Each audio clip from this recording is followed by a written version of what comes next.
Donc aujourd'hui, je vais vous présenter comment enregistrer un nouveau, créer un nouveau volume.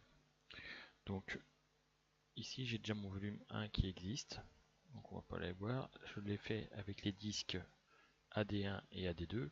J'ai rajouté sur la machine virtuelle. Alors si vous c'est une machine physique, c'est pareil. Il faut rajouter vos deux disques. Donc là, j'ai les disques 3 et 4 qui ont été rajoutés. Donc on va pouvoir créer un nouveau volume. Donc on va se rendre sur Volume Manager. On va lui donner un nouveau nom. On va faire vol 2. Donc ici, si vous voulez, on pourrait même étendre le volume 1. Donc en sélectionnant ici, alors attendez, hop, voilà. S'il n'y a pas de nom, on prend directement volume 1 et il se propose, on peut le rajouter pour augmenter la taille de votre volume.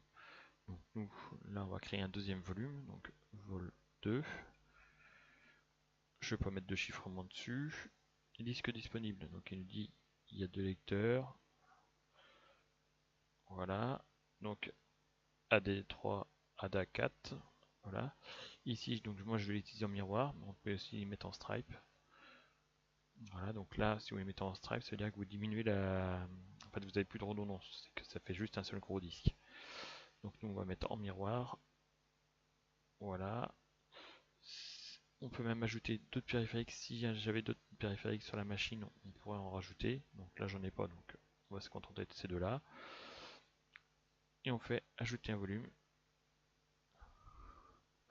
Voilà, donc là, il nous suffit d'attendre quelques instants. Donc suivant les disques et suivant les machines, ça peut être plus ou moins long.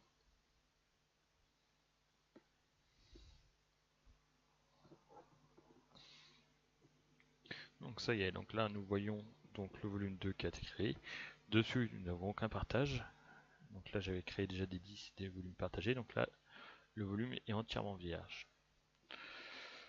Donc on peut vérifier, on va voir les disques. On va juste vérifier qu'ils sont toujours bien là. Vous voyez, on retrouve bien nos disques. Tout est OK. Donc on peut ensuite aller dans partage. Donc là on va mettre un partage SMB. Et on va... Donc là on peut regarder tous les partages qui existent. Donc là on voit que le partage 1 et partage 2 sont bien sur le vol 1. Voilà, donc là maintenant je vais créer un nouveau partage.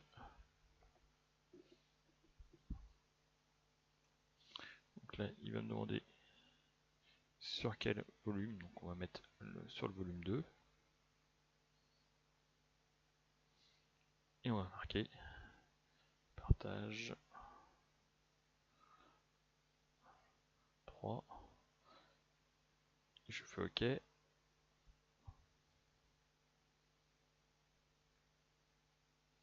Donc là on attend, il va me créer le partage.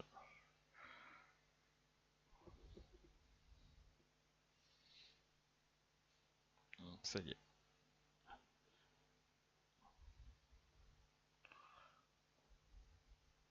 Donc là on voit bien que nous avons partage 3 et bien sûr le volume 2. Donc là on retrouve bien partage 1, 2 et 3.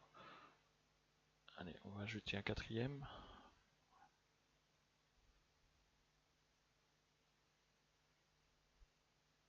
Non, c'est ici.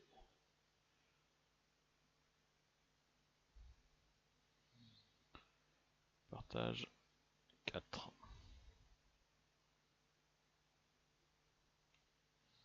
Voilà, on fait OK.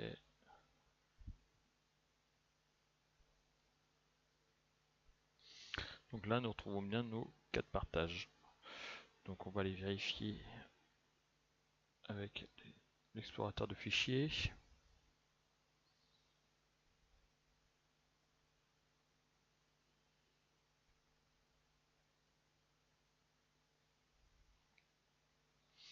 Donc là, sur l'explorateur de fichiers, on retrouve bien les 4 partages